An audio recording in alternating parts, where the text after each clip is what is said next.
Welcome to Penrose Learning, where we make understanding easy. You start by confirming your Zotac model in BIOS. Make sure your PSU has at least 20% headroom. This matters.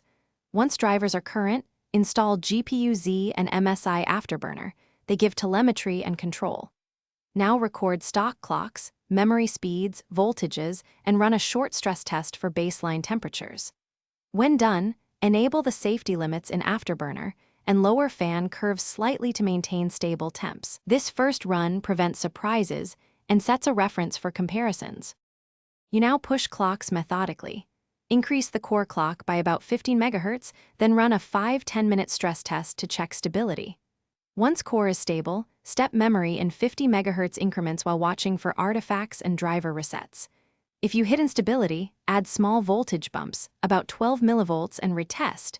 Make sure to monitor temps closely. As you proceed, log each stable setting. This disciplined approach isolates the actual limit and prevents chasing phantom gains.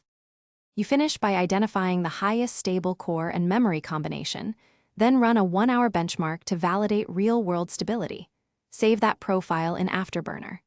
Make sure peak temperature stays under 85 degrees. If not, tweak the fan curve or consider slight undervolt to lower heat.